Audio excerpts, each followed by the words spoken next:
Hi అండి, నమస్తే. Welcome to read with Yashu. నిన్నటి భాగంలో జలంధరుని సంహారం గురించి చదువుకున్నాం. నెక్స్ట్ కంటిన్యూ చేద్దాం. అంతటి మహాకార్యాన్ని నిర్వహించినందుకు బ్రహ్మాది దేవతలందరూ శంకరుని ఇలా స్తుతించారు. ఓ దేవదేవ, మహాదేవ, శరణుజొచ్చిన వారిని ప్రేమతో రక్షించువాడా, నీవు సర్వకాలముల యందు సాధుపురుషులకు సౌఖ్యములను సంగెదవు మరియు భక్తుల దుఃఖములను పోగొట్టదవు. గొప్ప అద్భుతమైన పవిత్ర లీలలో గల నీవు భక్తిచే పొందదగుదువు. దుష్టులకు నిన్ను ఆరాధించుటగాని పొందుటగాని సంభవము కాదు. ఓ నాదా, నీవు సర్వకాలములలో ప్రసన్నడవు కమ్ము. వేదము కూడా నీ మహిమను యథాతథముగా నిరంగదు. మహాత్ములందరూ తమ బుద్ధికి అందినంత వరకు నీ పవిత్ర కీర్తిని గానము చేయుచున్నారు.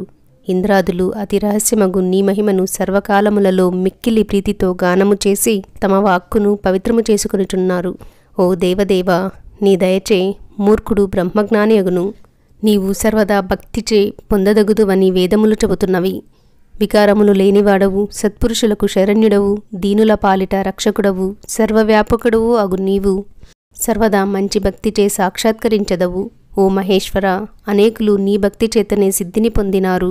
వారు ఇహలోకములలో సర్వసుఖములను అనుభవించినప్పుడు మరియు దుఃఖమును పొందినప్పుడు వికారమును పొందలేదు. ఓ ప్రభు, పూర్వము ఎందు వంశమునందు ప్రభువు భక్తుడు అగు దాశార్హుడు మరియు అతని భార్య అగు కళావతి భక్తి చేతనే పరమసిద్ధిని పొందియున్నారు. ఓ దేవదేవ, అదే విధముగా మిత్రసహ మహారాజు మరియు అతని ప్రియురాలగు మదయంతి నీ అందలి భక్తి చేతనే పరమ కైవల్యం పొందియున్నారు. కేకయ మహారాజు యొక్క అక్కగారి కుమార్తెయగు సౌమిని అదే విధముగా నీ అందలి భక్తిచే మహాయోగులకైనను లభించని పరమసుఖమును పొందింది. ఓ ప్రభు, విమర్శన మహారాజు నీ భక్తి చేయి 7 జన్మల వరకు అనేక భోగములను అనుభవించి ఉత్తమ గతిని పొందెను. చంద్రసేన మహారాజు నీ భక్తి చే దుఃఖము నుండి విముక్తుడై ఇహలోకములో భోగములను అన్నిటినీ అనుభవించి దేహత్యాగానంతరం పరమసుఖమును పొందెను. గొల్ల యువతి పుత్రుడు మహావీరుని శిష్యుడు అగు శ్రీకరుడు నీ భక్తి చే ఇహలోకములో గొప్ప సుఖమును అనుభవించి పరలోకములో సద్గతిని పొందెను. నీవు సత్యరథ మహారాజు యొక్క దుఃఖమును పోగొట్టి సద్గతిను సంగితివి. రాజకుమారుడగు ధర్మగుప్తునకు ఇహలోకములో సుఖములను సంగి సంసార సముద్రమును దాటించితివి. ఓ మహాప్రభో, నీ భక్తి యందు స్థిరముగానున్న శుచివ్రతుడను బ్రాహ్మణుడకు అతని తల్లితో సహా దయతో జ్ఞానమిచ్చి అతని దారిద్ర్యమును తొలగించితివి.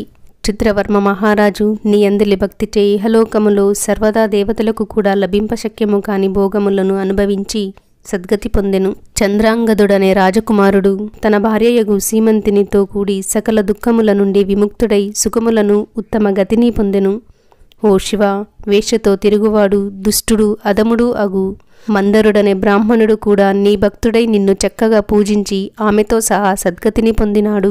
భద్రాయుడనే రాజకుమారుడు నీ భక్తుని దయచే మరియు నీ దయచే దుఃఖ వినిర్ముక్తుడై తల్లితో కూడి సుఖములను పొంది పరమపదమును చేరినాడు.